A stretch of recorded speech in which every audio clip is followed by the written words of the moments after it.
අනාගතේ වෙන්න තියෙන දේවල්ද තියෙන විදියට පේන්නේ කියලා. එහෙමත් පේන්න පුළුවන්. අතීතයේ වෙච්ච දේවල් පේන්නත් පුළුවන්. ඒක ස්තර කීපයකින් ලේයර්ස් කීපයකින් යුක්තයි කියන එක පිළිගන්න පුළුවන්. සමහර විට හීනයක් ඒසාම විකෘතිදායක ප්‍රතිඵලයක් නිර්මාණය කරන්න පුළුවන්. ඒ හීනෙට පණ දුන්නොත්.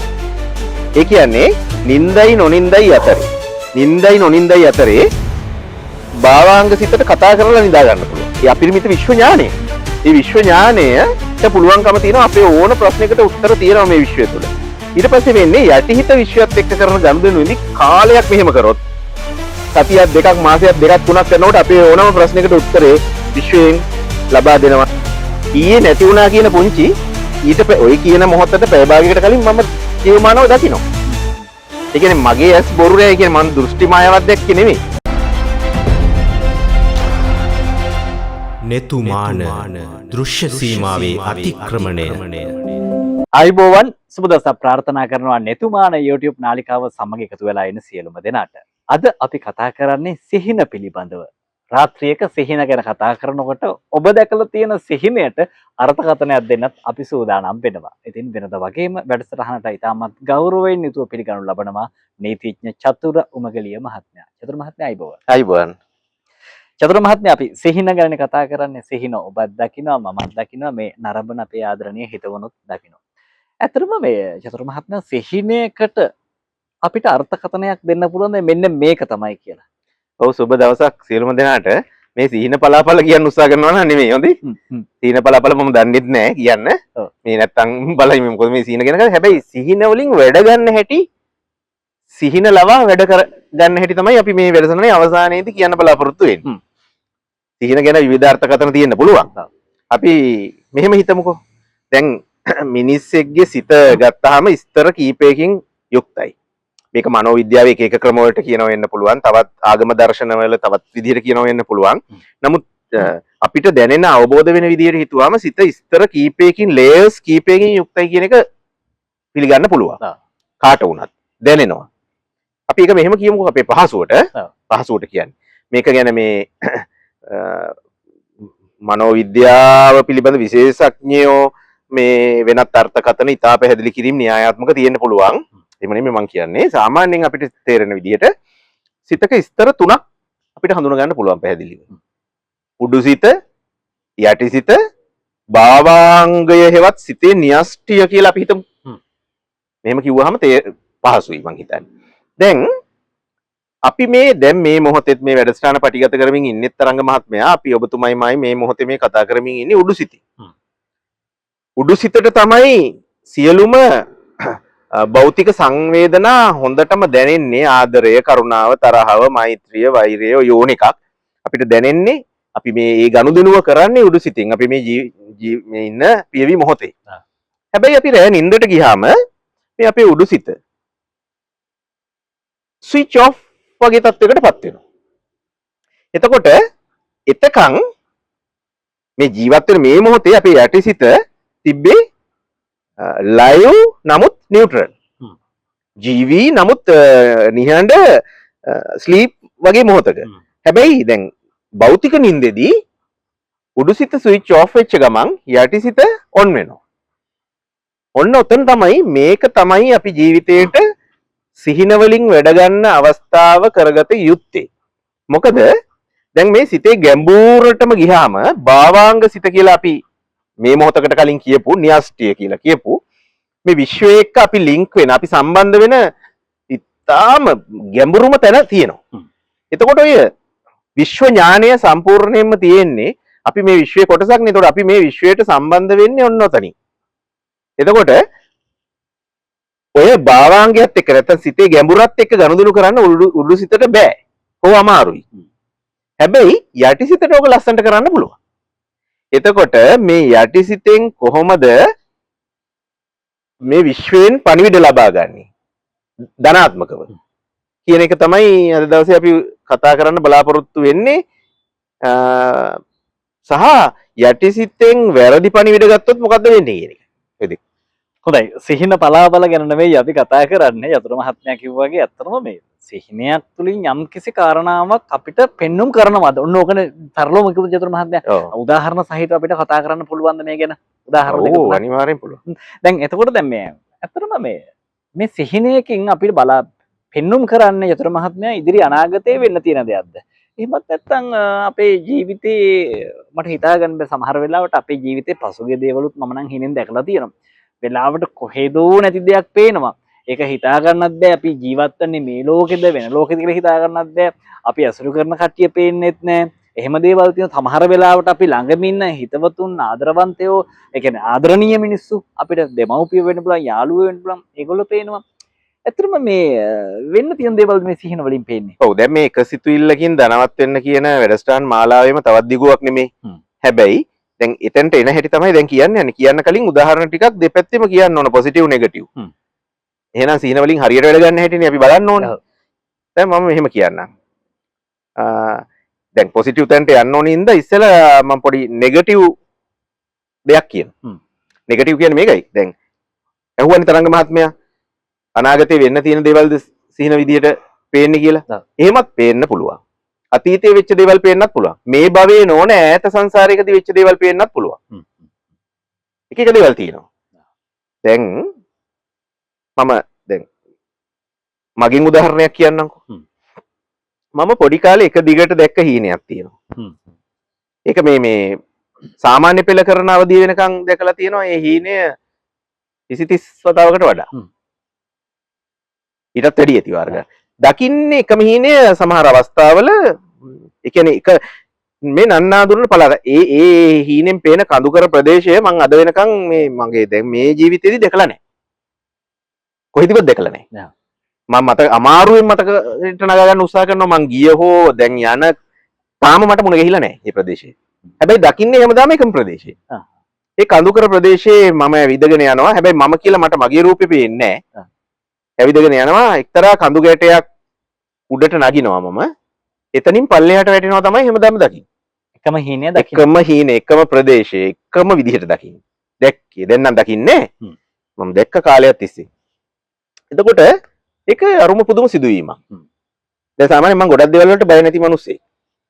ඒ වුණාට මම උස ස්ථාන වලට බයයි. පොඩි කාලේ ඉඳන්ම. උස ස්ථාන වලට බයයි. එතකොට මේක මේ පෙර භවයක මතකයක්ද? එතකොට මේ මම දැන් වර්තමානයේ උස ස්ථාන වලට දක්වන බයයි මේ හීනේ අතර මොකක් හරි සම්බන්ධයක් තියෙනවද? දැන් ඔක නෙගටිව් කතාවනේ මම කියන්නේ. ඒ වගේ දේවල් තියෙන්න පුළුවන්. මම කියනවා ඊට වඩා භයානක සිද්ධියක් මගේ නොවන උදාහරණයක්. මගෙන් ඉගෙන ගත්ත ළමයෙක් හිටියා. හිටියා කියන දැන් එයා ජීවිතුන් අතර නැහැ. මං ගණිතය උගන්වන කාලේ මගෙන් ඉගෙන ගත්ත ළමයෙක් හිටියා. ඒ ළමයා මට වඩා වැඩි වයස අවුරුදු 5ක පරතරයක් තිබ්බේ මම උගන්වන්න ගත්තේ උසස් පෙළ කරන කාලෙමනේ. ඊට පස්සේ ඉතින් මගේ ඉගෙන ගත්ත ළමයි මුල් කාලේ චතුර අයියේ කියලා කතා කරේ. සර් උනේ ටික කාලයක් ගියාමනේ. ඇයි මේ වැඩි ඈත ගමේම ළමයි අවුරුදු 2 3යි බාල. ඔන්නෝම මට චතුර අයියේ කියලා කතා කරන ළමයෙක්. ඒ දරුවා මගෙන් ගණිතය ඉගෙන ගත්තා. එයා මේ මට දවසක් කියනවා එඬේර මුල්ල දුම්රිය ස්ථානයේදී මුණ ගැහිලා දවසක් කියනවා ඒ කියන්නේ අපි මුණ ගැහෙනවා ඉතින් යන් කෝච්චියේදී මුණ ගැහෙනවනේ දවසක් කියනවා චතුරායියේ මට පේනවා මං හීනෙන් දැකලා තියෙනවා මාව මෙන්න මෙතෙන්දී කෝච්චියට හවු වෙලා තියෙනවා ඒ එඬේර මුල්ල ස්ටේෂන් එක ගාව මේ කෝච්චියට හවු වෙලා තියෙනවා මං ඒ කෝච්චියට හවු වෙලා මාව කෑලි වලට කැඩිලා යාගේ වචනෙන් කියනවා නම් මේ තියෙනවා මේ එතන මං ගාව බලන් ඉන්නවා ලොකු පිරිසක්. ඒ බලන් ඉන්න පිරිස දිහා මං උඩින් ඉඳන් බලන් ඉන්නවා. ඉතින් මම ඒ වෙලේ දොස් කියලා තියෙනවා අසුබ කතා කියන්න එපා කියලා. මොනවද ඔය පිස්සු කතා කරන්න එපා කියලා නේද? ඔයක කියලා අවුරුදු ගානකට පස්සේ ඒ ළමයා කෝච්චියට බිලි වුණා උතෙන්දී. එතෙන්දී. ඒ කියපු ආසන්නයේදීම. ඒ විදිහටම සෑහෙන ඩැමේජ් එකක් වුණා. නැති වුණා. එතකොට දැක්ක සිහිනෙයි දැක්කද නැද්ද මන් දන්නේ නැහැ ඉතින් එහෙම සිහිනයක් දැක්කද යා නිකන් ජීවිතේ එපා වෙන මොහොතක එහෙම දේවල් කිව්වද? හැබැයි කියලා අවුරුදු ගානකට පස්සේ යාර කරුනේ සමහර විට හීනයක් ඒසාම විකෘතිදායක ප්‍රතිඵලයක් නිර්මාණය කරන්න පුළුවන්. ඒ හීනෙට පණ දුන්නොත්. ඒ නිසා දැන් මේක ගන්න ඕන අපි හොඳ අතටනේ. දැන් මේ නෙගටිව් කතාව අමතක කරන්න ඕන. එහෙනම් හීනෙක බලයක් තියෙනවා අපිට ඕන යථාර්ථයට යන්න. ඕන දේ කරගන්න. දැන් මම කියන්නේ පොසිටිව් පැත්ත. දැන් මගේ ජීවිතෙන් කියන්නම්කො පොසිටිව් පැති. ඔය ඉස්සර මම දැන් ඇත්තටම මගේ වේදිකාව උනේ මේ චතුර කියන මනුස්සයා නිර්මාණය වුණේ ගොංගිතොට විද්‍යාසාධක විද්‍යාලයෙන් මම ශිෂ්‍යත්වයට පාස් වෙනකන් ගිය ඉස්කෝලෙන් සහ සී සද්ධර්මදාන දහම් පාසලෙන් ගොංගිතොට. දහම් පාසලයි මම ශිෂ්‍යත්වයට පාස් වෙනකන් ගිය ඉස්කෝලේ වේදිකාවයි තමයි ඇත්තටම චතුර කියන මිනිහව නිර්මාණය කරේ. ශිෂ්‍යත්වයට පාස් වෙලා යනවා මම කොළඹ ඩීඑස්එ නායක විද්‍යාලයට. ඇත්තටම තරාදිය දාලා කිරලා බැලුවොත් කොළඹ ඩීඑස්එ නායක විද්‍යාලයෙන් මම ගත්ත දේට වඩා ගොඩාක් අහසුසට වැඩි මම ගමේ ඉස්කෝලෙන් ගත්ත පන්නරේ සහ ගමේ දහම් පාසල් වේදිකාවෙන් ගත්ත පන්නරේ. ඇත්තටම චතුර කියන මිනිහා ඇදුනේ ගමේ දහම් පාසල් වේදිකාවේ මූලික වශයෙන්. ඒතකොට ඒකේ තිබ්බ කතික තරංග වලින්. මම ওই කතික තරංග වලට යන්න කලින් මම ඒක රැයට හැමතිස්සෙම මේ හීන දකින්න. මේ හීනයක් දකින්න මේ කතික තරංග ගැන හීනයක් දකින්න මම පළවෙනියා වෙලා ඉන්නවා. මම මේක දිනලා ඉන්නවා දකින්න කියලා හිතලා නිදාගත්තාම මම දකින්න මම කතා කරන විදිහ දකින්න හීනෙන් මම එහෙම දැකලා තියෙනවා. මම පළවෙනියා වෙලා ඉන්නව දැකලා තියෙනවා. පුදුමේ කියන්නේ ඊට පස්සේ සතියකට දෙකකට පස්සේ තියෙන කතික තරංගෙන් ඇත්තටම මම පළවෙනියා වෙනවා. එහෙම අවුරුදු ගාණක් පිට පළවෙනියා වුණා මහර ශාසන ආරක්ෂක මණ්ඩලයේ 1990 91 92 93 94 කාලේ. ඊට පස්සේ ගම්පහ දිස්ත්‍රික් තරංග වලින් ස්ථාන ලබාගෙන තියෙනවා හැම වෙලෙම. මම කියන්නේ මෙන්න මේ වගේ මේකට විතරක් නෙමෙයි. අපිට පුළුවන් හීනයක් විදිහට මට මේ ඕන ඉලක්කය පෙනේවා කියලා නිදා ගන්න රැයට. ඒ කියන්නේ නින්දයි නොනින්දයි අතරේ භාවාංග සිතට කතා කරලා නිදා ගන්න පුළුවන්. ඒ කියන්නේ සිහිනයක තියෙන බලය අපිට ගන්න හැටි ඔබතුමා ඔව් එතන වෙන්නේ මෙහෙමයි. එතන කතාව මෙහෙමයි. දැන් මං කියවනේ උඩු සිත ස්විච් ඔෆ්. යටි සිතට පුළුවන්කම තියෙනවා භාවාංගයක විශ්වයක ගනුදෙනු කරන්න. කාලයක් තිස්සේ අපේ ප්‍රාර්ථනයක් බලාපොරොත්තුවක් නින්දයි නොනින්දයි අතර කිව්වොත් අපේ දැවෙන ප්‍රශ්නයක් මේකට විසඳුම දෙන්න කියලා මේ විශ්වයෙන් ඉල්ලා සිටියොත් මේ විශ්වයේ තියෙන අපරිමිත ඥානයක්. ඒ අපරිමිත ඥානයම තමයි ලෞතර බුද්ධත්වයටපත් වෙන්නේ. ඒ අපරිමිතම ඥානයම තමයි දේවත්වයටපත් වෙන්නේ. ඒ අපරිමිත විශ්ව ඥානය. මේ විශ්ව ඥානයට පුළුවන්කම තියෙනවා අපේ ඕන ප්‍රශ්නයකට උත්තර තියෙනවා මේ විශ්වය තුළ. ඊට පස්සේ වෙන්නේ යටිහිත විශ්වයත් එක්ක කරන ගනුදෙනුවේදී කාලයක් මෙහෙම කරොත් සතියක් දෙකක් මාසයක් දෙකක් තුනක් කරනකොට අපේ ඕනම ප්‍රශ්නයකට උත්තරේ විශ්වයෙන් ලබා දෙනවා. මෙන්න මේක කරන්න කියලා. සමහර විට ඒක පේන්නේ හීනයක් විදිහට. සමහර විට අනපේක්ෂිත අවස්ථාවක පොඩි ඉඟියක් විදිහට. ඕක භාවාංග සිතෙන් නැත්නම් විශ්වයෙන් යටිසිතට ඇවිල්ලා යටිසිතේදී හීනයක් විදිහට අපිට පෙන්වුම් කරනවා. එක්කෝ යටිසිතේ ඕක කාලයක් තිබිලා හීනයක් විදිහට පේන්නේ නැත්නම් අපි සමහර විට නාන වෙලාවක නැත්නම් ගමනක් යන මොහොත පොඩි ඉඟියක් විදිහට එනවා මෙන්න මෙහෙම කරන්න කියලා ওই ප්‍රශ්නෙට උත්තරේ. ඇත්තටම හිතලා බැලුවොත් අපි කාගේ ජීවිතවලත් මෙවැනි උදාහරණ එකක් හරි ජීවිතේ තියෙනවා. තියෙනවමයි. ඉතින් මේකෙන් වැඩ ගන්න කලාව ඉගෙන ගත්තොත් අපිට පුළුවන් අපේ ප්‍රශ්නේ, අපේ ගැටලුව, අපේ අවශ්‍යතාවය, අපේ ප්‍රාර්ථනය, අපේ බලාපොරොත්තුව ධනවත් වෙන්න තියෙන උවමනාව මම එදත් හැමදාම කියන දේ තමයි ධනවත්කම කියන්නේ තරංග මාත්මය මුදල නෙමෙයි. මුදල පමණක් නෙමෙයි. සිතුවිලි වලින් ධනවත් වීම නේ, ආදරයෙන් ධනවත් වීම නේ, තව විවිධ දක්ෂතා වලින් ධනවත් වීම. මේ මොනවා හරි අපේ සිතුවිල්ල මේ අපි විශ්වයට බාර දෙමු. බාර දෙන්න පුළුවන්. එතකොට අන්න හීනෙන් වැඩ ගන්න අපිට පුළුවන්. ඒක තමයි මේ මෙතන අපි කියන්න අදහස් කරපණිවිඩේ හීනයක තියෙන මහා බලය කොහොමද මුවහත් කරලා ප්‍රයෝජනට ගන්න කියලා. හොඳයි චතුර මහත්මයා දැන් මේ මම අර කලින් වැඩසටහන ආරම්භ කිරීමේදීම කිව්වනේ මේ සමහර වෙලාවට අපි දකින්නේ කොහේදවත් නැති හීන කියලා. දැන් ඔබතුමාත් 30 වතාවක් විතර කුඩා කාලේ එකම හීනයක් දැකලා තියෙන කඳු ගැටයක් උඩට යනවා වැඩනවා කියලා. ඒකට තාම මේ සිහිනේ යථාර්ථයක් කියලා කියන්න බෑ. ඒ කඳු ගැටේවත් දැකලා නැහැ නේ තාම. ඒ අපි සිහිනේ ඒ කඳු ගැටේ වැටෙන එක අමතක කරමු. කඳු ගැට කිය ඔබතුමා මොකද වනාන්තර සත්තු සර්පයොත් එක්ක වැඩිපුර ගත ගනුදෙනු කරනවා. ඒ කොහෙවත් මේවයි කඳු ගැටයක් දැකලා නැහැ නේ. තාම නැහැ. එතකොට ඇත්තටම මටත් තියෙන ගැටලුව තමයි අපි දකින හීනවල කිසිම අර්ථයක් නැහැ. අර්ථ විරහිතයි. කවදාකවත් දැකපු නැති උදවි දැන් ඔබතුමා කියපු කාරණාව මම සමහර දේවල් සුන්දර දේවල් හිතේ තියාගෙන ඉඳාගත්තන් පස්සේ රැට අනිවාර්යයෙන්ම පේනවා. ඒ කියන්නේ අපේ හිත කැමති දේවල් අපි හිතමු අපි කුඩා කාලේ ප්‍රියතම කෑමක් වෙන්න පුළුවන්. ඊට පස්සේ ටිකක් ලොකු වෙනකොට අපිට ප්‍රියතම ක්‍රීඩකයෙක් වෙන්න පුළුවන්. අපි ට්‍රිප් එකක් යනවා වෙන්න පුළුවන්. ඒ වගේ දේවල් ප්‍රියතම අපි ප්‍රියතම රටකට අනේ මට මේ රට හීනෙන් දැක ගන්න පුළුවන් කියලා සිතුවිල්ලක් එක නිදාගත්තොත් සමහරට ඔබටත් ওই දේ දැනෙලා ඇති. ඉතින් ඇත්තටම එහෙම වෙන්නේ අර ප්‍රතිවිජ සිතේ ක්‍රියාකාරීත්වයත් එක්කනේ. ඇත්තටම චතුර මහත්මයා දැන් මේ දකින්න සිහිනත් එක්ක අනාගතයේ සමහර දේවල් වෙනවා කියලා කියන්න පුළුවන් සාධක උදාහරණ තියෙනවා. ඕන තරම් තිබිලා තියෙනවා. මම දැක්ක සමහර හීන පස්සේ මම මේක හීනෙන් දැක්කනේ කියලා දැනිච්ච අවස්ථා අනන්ත තිබිලා තියෙනවා. සමහර ප්‍රදේශ මේ ඒ වගේ ප්‍රදේශයකට කලින් ගිහිල්ලා නැහැ. නමුත් ගියාට පස්සේ මට තේරෙනවා අහවල් දවසේ හීනෙන් දැක්කේ මේ ප්‍රදේශේ නේද. එහෙම ඕන තරම් තියෙනවා. ජයග්‍රහණ පරාජය දෙකම හීනෙන් දැකපු අවස්ථා තියෙනවා. සමහර වෙලාවට මෙහෙම එකකුත් තියෙනවා. මේ කාලය කියන්නේත් මායාවක් එක්තරා විදිහකට. මම ඔබට උදාහරණයක් කියන්නම්. එක්තරා මොහොතක මට මතක නැහැ අවුරුදු 2008 9 10 වගේ තරම් ඈතක වෙන්න ඕනේ. මම මගේ වාහනේ ගෙදර එනවා. ගෙදර එනකොට මම දකිනවා අපේ නෑද වෙන පුංචි කෙනෙක් පුංචි කියමුකෝ නෑදෑකමට කියන්නේ මොකක් හරි ඒ පුංචි මේ පඩිපෙළ අතුගගා ඉන්නවා ගෙදර ඒ මහා පාරයිනේ තියෙන ගෙදර ඒක සාමාන්‍යයෙන් එයා ඒ ගෙදර සමහර වෙලාවට එලිමහනේ අපි දකිනවා දැන් පඩිපෙළ අතුගගා ඉන්නවා මම දකිනවා දැකලා දැන් මං ගෙදර යනවා ගෙදර ගියේ මං ගොඩක් කාලයකට පස්සේ ඒ කාලේ මං කෑගල්ලේ වැඩ කරේ ඒ ගෙදර ආවේ කාලෙකින් මේ ගම්පහ ගෙදර ආවට පස්සේ මං ඉතින් මං ওই අම්මා එක්ක කතා කරගෙන ඉන්න ගමන් මං ওই කතාව වෙනවා මං කියනවා මේ අම්මා මට කියනවා ඔය මං දැක්ක පුංචි ඉන්නවනේ ඒ පුංචි අනේ පුතේ බලන්න ඒ පුංචි ලෙඩින් හිටියේ දැන් අවුරුදු දෙක ඒ කාලේ එනවා අවුරුදු දෙකක් විතර ලෙඩින් හිටියේ ඒ පුංචි නැති වෙලා ඊයේ නැති වුණානේ කියලා මට කියනවා ඊයේ නැති වුණා කියන පුංචි ඊට ඔය කියන මොහොතට පැය භාගයකට කලින් මම ජීවමානව දකිනවා ඒ කියන්නේ මගේ ඇස් බොරු නෑ කියන්නේ මම දෘෂ්ටි මායාවක් දැක්කේ නෙමෙයි මම පැහැදිලිවම දැක්ක කියන එක මම අදටත් විශ්වාස කරන්නේ ඒ කියන්නේ සමහර ඔහොම දේවල් තියෙනවා ඒ කියන්නේ කාලයේ මායාව සමහර වෙලාවට ඔය මේ කාලාත්‍රයේ තීර්ථයාර්ථකය කියලා නාට්‍යයක් තිබුණා මේ අකාල සන්ධ්‍යා ජැක්සන් ඇන්තනි රඟපාපු සමහර වෙලාවට අපි දකින්න දේවල් තියෙනවා අපිට අපේ මේ කාලෙන් එහාට දැන් ඔය උදාහරණ නෙමෙයි සමහර එක ඇක්සිඩන්ට් එකකින් නැති වුණා මගේ යාළුවෙක් ඒ ඇක්සිඩන්ට් එක වෙලා නැති වෙන මොහොතේ නැති වෙන්නේ හැතැම්ම 100 ගණක් ඈත නමුත් අම්මට ඒ කෙනාගේ අම්මට ඔය ඇක්සිඩන්ට් එක වෙලා තියෙන්නේ රෑ 10ට කියන්නකෝ එදාම රෑ 10ට පහුවෙන්ද තමයි දැනගන්නේ ඇක්සිඩන්ට් එක ගැන පුතා නැති වෙලා කියලා හැබැයි රෑ 10ට ගෙදරට තට්ටු කළා අම්මේ මං ආවා කියලා පුතා කතා කරන හඬ අම්මට ඇහිලා තියෙනවා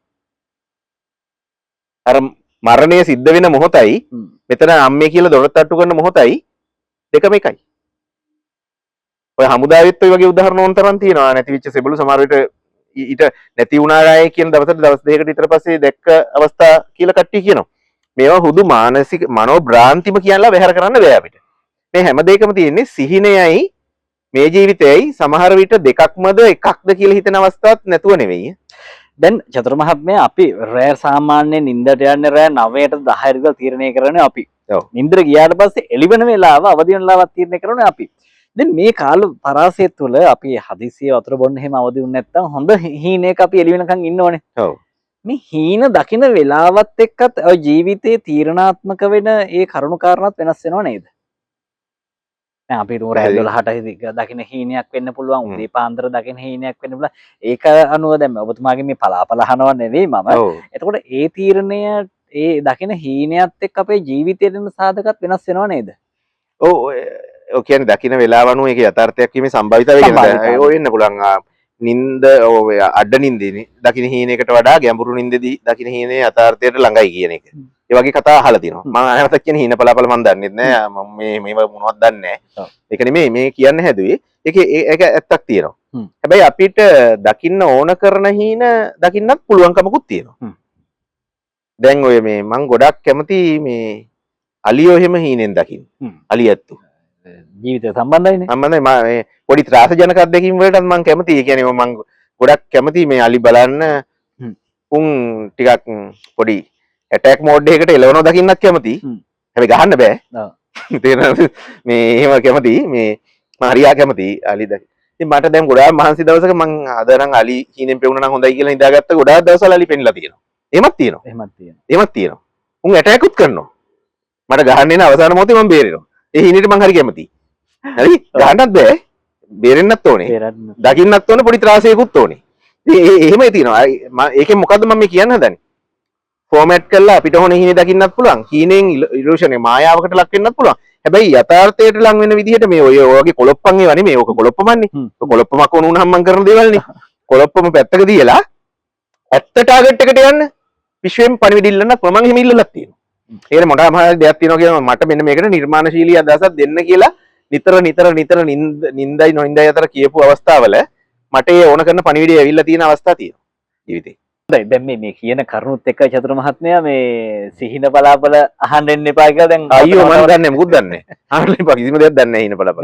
මේකේ තියෙන ඇත්ත පැතිකඩ තමයි ඔබතුමා මේ විග්‍රහ කරලා. ඒකනේ මං කිව්වේ හීනකින් වැඩ ගන්න හැටි. වැඩ ගන්න හැටි. හීනකින් වැඩ ගන්න පුළුවන්. අනිවාර්යෙන් පුළුවන්. කතා දෙකක් නැහැ. අද්දුටි ප්‍රත්‍යක්ෂයි. ඔව්. ඇත්තටම නිදා ගන්නකොට අර ඔබතුමා හැමදාම කියනෝනේ හැම දවසකම කියනෝනේ එක සිතුවිල්ලකින් ධනවත් වෙන නිදා ගන්නකොට අන්න එහෙම හීනයක් ප්‍රාර්ථනා කරලා නිදා ගන්න පුළුවන් නේ. ඔව්. ඒක තමයි. තව දෙයක් තියෙන චතුර මහත්මයා දැන් අපිට සමහරවිට අපේ හිත කැළඹිලා තියෙන අවස්ථා තියෙනෝනේ. අපි සාමාන්‍යයෙන් හොඳ ගෙදර පවුලේ කට්ටියත් එකතු වෙලා රෑ කෑම අරගෙන හිනහ වෙලා සතුටෙන් නින්දර ගියොත් හැමදාම දකින්නේ සුන්දර හීන නේද? හැබැයි හිත පොඩ්ඩක් චංචල වෙලා නින්දර ගියොත් පොඩ්ඩක් ව්‍යාකූල සිතුවිල්ලක් සිහිනයක් පේනවනේ අපිට. මේ හැම එකක්ම අපේ සිතත් එක්කනේ ගනුදෙනු කරන්නේ. ඒක නිසා ඔබතුමා කියන වගේ අපිට සිහින වලින් වැඩ ගන්න පුළුවන් ක්‍රමවේදයකට ඔබ කටයුතු කරන්න. නිදා ඒක සිතුවිල්ලකින් ධනවත් වෙන්න හීන භාවිතා කරන්න. හීන භාවිතා කරන්න. ධනවත් වෙන්න තම තමන්ට අවශ්‍ය සිතුවිලි වෙනස්. කොයි විදිහටද මම මේක පාවිච්චි කරන්නේ කියලා මේ විශ්වයෙන් ආයාචනා කරන්න. ඕකම තමයි හේතුඵල දහම. බුදුදහමේ ගිහි විනේ ගිහි ජීවිතයේ දිනුවට බුදුහාමුදුරුවෝ දේශනා කර දේශනාව ඒකයි. මනෝපුබ්බංග මාදම්ම කියන්නේ ඒකයි. ක්‍රිස්තියානි ආගමේ කියන යාඥාව ඕකයි. හැම දෙයකම කියන මේ සෝබා දහමේ සත්‍ය ඕකයි. සෝබා දහමට ලං වෙලා ජීවිතේ සාර්ථක කරගන්න. අනම්මනම් හිතේ තියාගෙන නැතුව සාර්ථක වෙන්න හීනයක් දකින්න. සාර්ථක වෙන්න හීනයක් දකින්න ඔබට සාර්ථක වන පාඨමාලාවක් ගැන තමයි මේ කියන්න හදන්නේ. ඔන්න මේ මාසේ පළවෙනිද දැන් මේ කාලාන්තරය තිස්සේ අපි ඔබට මේ ගැන කියාගෙන එන්නේ. ඔබට පුළුවන් යම් කිසි විෂය ශ්‍රේෂ්ඨයක ප්‍රවීණයෙක් වෙන්න. දක්ෂතාවයන්ගෙන් පරිපූර්ණ මිනිසෙකු වෙන්න. ගැහැණියක් වන්න. සාර්ථකත්වයට යන්න පුළුවන් අංක විද්‍යාවෙන් විද්‍යාර්ථයෙක් වෙන්න. මේක ලෝක ප්‍රකට විෂයක් නියුමරොලොජි. නැත්නම් ලංකාවේ සිංහල භාෂාවෙන් අපි කියන්නේ අංක විද්‍යාව කියලා. ලංකාවේ ඉන්න ප්‍රවීණතම උපදේශකෙක් තමයි නීතිඥ චතුරුමගලිය මහත්මයා කියන්නේ. එතුමා විසින් ක්‍රියාත්මක කරන 16 වන කණ්ඩායම 2025 වර්ෂයේ දෙවන කණ්ඩායම මැයි මාසේ පළවෙනිදා ආරම්භ කරනවා. ඔබට පුළුවන් තිරේ දිස්වන අංකයට WhatsApp පණිවිඩයක් තියෝදින් ඉතාමත් ලෙහිසි කියලා තමයි නිතරම මේ කාර්ය බහුල ජීවිතයක් ගත කරන මේ චතුර මහත්මයා කියන WhatsApp පණිවිඩයකින් ඉතාමත් ඉක්මනින් පහසුවෙන් ලේසියෙන් ප්‍රතිචාර දක්වන්න පුළුවන්. සාමාන්‍ය දුරකථන අංකයක්ත් පෙන්නනවා WhatsApp දුරකථන අංකයක් පෙන්නනවා WhatsApp පණිවිඩයක් තියන්න පාඨමාලාවට එකතු වෙන්න පුළුවන්. මැයි මාසේ පළවෙනිදා තමයි පාඨමාලාව ආරම්භ කරන්නේ. ඒ වගේම මේ අලුත් අවුරුද්ද උදා වෙලා තියෙන වෙලාවේ මේ ජීවිතේම සාර්ථක කරන්න පුළුවන් මේ අලුත් අවුරුදු උදාවත් එක්ක සූර්යයා මීන රාශියෙන් මේෂ රාශියට ගිහිලා තියෙන තවත් සංක්‍රමණයක් වෙලා තියෙන ජීවිතේ වෙනස් පැතිකඩක් බවට පරිවර්තනය කරගන්න පුළුවන් සිංහල අපේ අවුරුද්දත් එක්ක ඔබට පුළුවන් ඔබේ පවුලේ උදවියගේ ජීවිත විග්‍රහයක් චතුර මහත්මයාට කියලා ළඟා කරගන්න එහෙමත් නැත්නම් බලා ගන්න තිරේ දිස්සන අංකයට කතා කරලා ඒ දේත් සිදු කරගන්න පුළුවන් ව්‍යාපාරයේ පාඩු ලබනවා නම් ව්‍යාපාරයේ නාමය පිළිබඳව ඔබ හිතන්න සාර්ථකව ව්‍යාපාර කරගෙන යන්න පුළුවන් ලාභ ලබන්න පුළුවන් ව්‍යාපාරයක් සිදු කරගන්න ඉතාමත් හොඳ සුමට වූ නාමයක් භාවිතා කරන්න චතුර මහත්මයාට කියලා අපිට පුළුවන් ඒකත් ව්‍යාපාර නාමයක් ලබා ගන්නට එහෙනම් චතුර මහත්මයා බොහොමත් මිසුතු වෙනවා අද දවසේ අපිත් එක්ක එකතු වෙලා කතා බහට එකතු වුණාට බලන ඔබ ගෙනුත් ඉල්ලීමක් කරනවා නිතුමාන YouTube නාලිකාව subscribe කරන්න ඔබ වැනි අර්ථවත් මිනිසෙකු බිහි කරන්න ඔබ කැමති නම් අපිට පුළුවන් මේ වැඩසටහන තවත් කෙනෙකුට බලන්න සලස්වන්න සුබ දවසක් ආයිබෝවන් නෙතුමාන දෘශ්‍ය සීමාවේ අතික්‍රමණය